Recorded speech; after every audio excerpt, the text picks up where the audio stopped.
Hey, what is going on, guys? The Garden Gaming here, and we are back with another round of wheel-to-wheel racing. This time it is round 12 at the high-speed ring in Stoke West. We are in the Group 4 DR4 Lambo, and it's a car that does pretty well around here. It's not as strong as it once was at the Red Bull Ring from a few rounds ago when it was also pissing down in that round. Reason was is because the Red Bull Ring has more sharper corners where accelerating out of those tight corners is a bit more critical, where at the high speed ring you kind of carry a bit more speed through the corners, so the Lambo wasn't as competitive as I and others thought it would be. But the one thing it was really good for was getting off the line pretty well compared to the rest of the grid.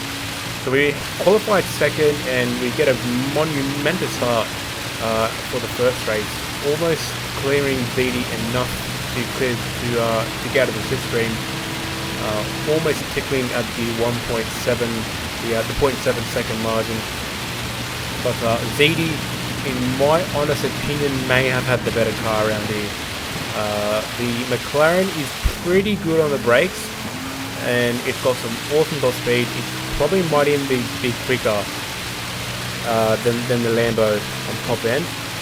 You may have seen there a little bit of a glitch there in the lobby. Everyone just kind of frozen on everyone's screen. I did go back to the replay and see this. Everyone just stopped moving and then teleported back to their original place. So that kind of caught me a little bit off guard, but back to normal ways for race one. Now, race one was a completely wet tire race. Some other drivers were opting to go for an intermediate tyre. I know ZD was opting for an intermediate tyre. And again, this all came down to driver preference and how confident you felt with the car. So we knew that with the Lambo, it being the only car that had the all-wheel drive system on the grid, it was going to be pretty good under braking, under cornering, under everything in the corners really, but it just lacks the top speed of the McLaren. And the McLaren, as we saw in our own hands at the Red Bull Ring, it can hold it up to the Lambo. We saw Baker in the Lambo at Red Bull Ring, and I was on him for some parts of the race, especially when it dried out. I was all over his back bumper, and the best we could do in that race was get best of the rest and get second in both races. So the pretty much the same applied here. Just try and aim for best of the rest, get a second.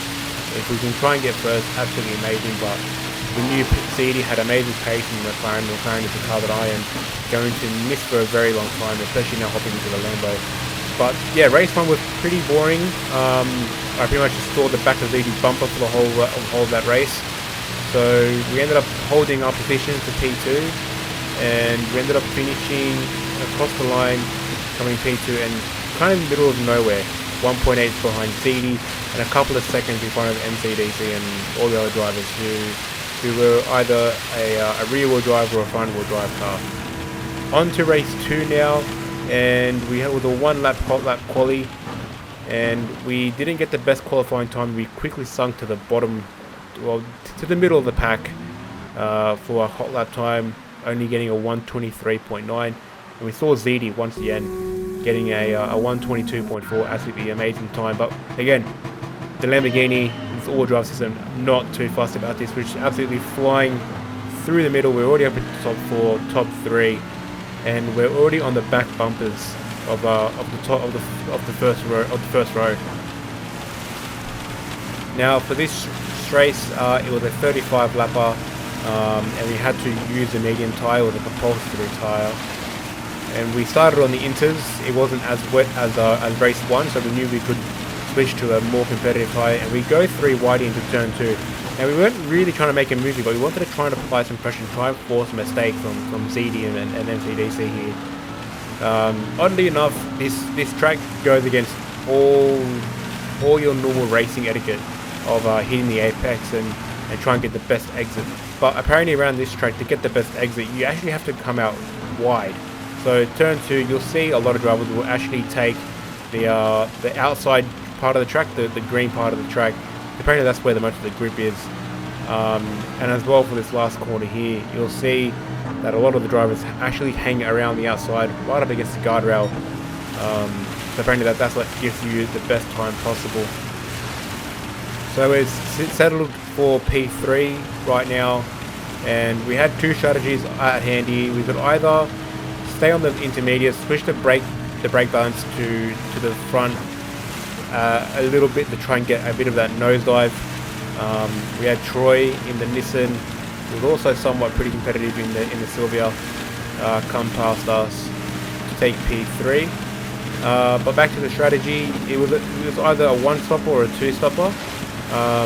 The two-stopper was also a viable option because of how hard the medium tyres were burning. Once we switched to the medium tyres, they didn't really last too long, especially in the Lambo. The all-wheel drive system doesn't seem to take it very easy on the tyres. So coming to the second corner there, you can see Troy getting up wide into the second corner. Again, that's just the best line to take. And again into the last corner, again taking the high line. But what you do also do, you pose the risk of riding the guardrail. Now, for turn 2, you kind of can get away with it. In fact, you can actually get a bit of a boost by riding the guardrail. It's being heavily monitored. But here, Troy just apparently forgetting to do these mirrors or even do a quick shoulder check, to be honest.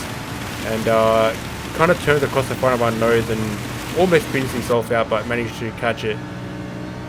Fast forwarding a few laps, the track has dried up and the rain has gone away. So this pretty much brought the Lambo made it a little bit more competitive. We ended up catching back up to ZD and MCDC, who were before a couple of seconds ahead of us. Now, again, we were wanting to work with ZD a little bit here. We really didn't want to work with MCDC. We knew he wasn't as fast as ZD, and we knew that in the three-way battle, we were probably in the middle of outright performance. So we wanted to get past MCDC and tuck up behind ZD and try and drop MCDC as much as possible. Fast forwarding, again, a few more laps, and our tyres are pretty much dead. And you can see there what happens when you take too much of a risk with that outside last corner. You do get sucked into the guardrail and you do lose a lot of speed. And that was probably my key to coming to the pits and serve my medium tyre compulsory change. So coming into the crew, coming to say hello, quick refill, and a fresh set of medium tyres, and back out we go. And we're coming out in P8 here. We're about 32, 33, possibly 34 once we get up to speed, seconds behind the leader, which was ZD. Now we knew that was going to be a really nice undercut here, and it's exactly what we got. So when we came to the pits, we were about a second, maybe even 2 seconds off the leader there. So coming back out, we ended up getting almost 2 seconds. Actually, I think we got like 2.5 seconds before ZD ended up catching up to us again and again. The McLaren was just a really competitive machine around here. Dare I say, it's probably the best GR4 car to have, and it's one that all the team owners were fighting for to have for any part of the season, whether it be the first half or the second half. But again, trying to work with ZD here, giving him a little bit of a bump draft, but trying to see what opportunities we can work around here, force him into a bit of a mistake if we can. We knew that he was realistically the only driver that could possibly take the win away from us. So we see Troy having a cheeky little look. We also have a cheeky little look on ZD, give him enough racing room. Troy comes up on our left side, and we're now temporarily going 3 wide, possibly now 2, into the third corner. ZD parks it on the apex and has also lost position to Troy. But we're still in it. We're going to go for a late apex move here, get on the power nice and early. The all-wheel drive Lambo, it can grip up those tyres pretty well, but again, it does chew through them just as quick as it gets out of a corner. Having a little bit of a sniff on Troy here, try and force him into a mistake. And that's exactly what we get here. Having him go out wide, and that gets us right back up behind him. So we're battling for P3 here with just over 5 laps to go. And again, we want to try and get rid of Troy as quickly as possible. So we're going to have a quick little bump drafting here. What this also does is also brings us away from MCDC. So when the 3 of us are bump drafting, that also brings us away from 4th. MCDC running it a little bit wide. We did think about going side by side, but again, that second corner, you do want to stay up on the high side. But again, as you can see, you run the risk of being sandwiched by the inside driver. So quick driver avoidance there. Avoid Troy, who had a really slow exit. Fast forward to the last lap here, and we're going to try for a really desperate move here on ZD. See if we can try and stay ahead of him. But he does narrow his approach into the corner, doesn't take the high line just so we don't maximize the grip on the outside of the track. What this did do was bring in MCDC, so stupidly for us, we didn't take the high line here and try and go around the outside of ZD.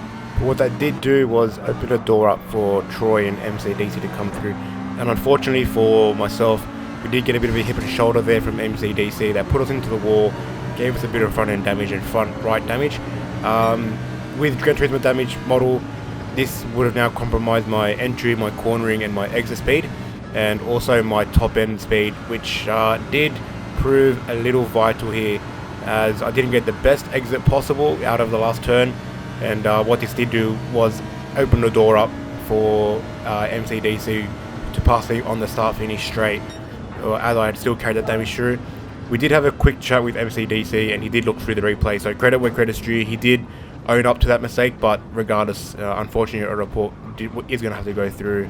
But again, you know, he owned up to his mistake, and he said had he known I had received damage from that, he would have backed off and handed me that third position.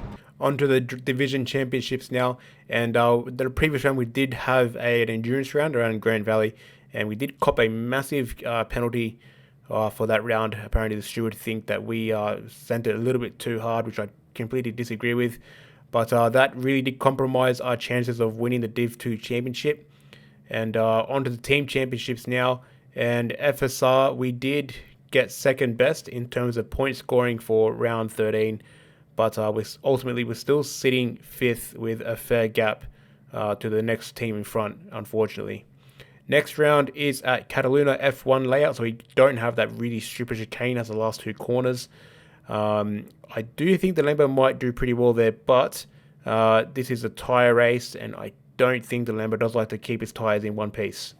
If you guys enjoyed the video, be sure to leave a like, comment down below, subscribe to the channel if you are new, and with that being said guys, I shall catch you in the next one.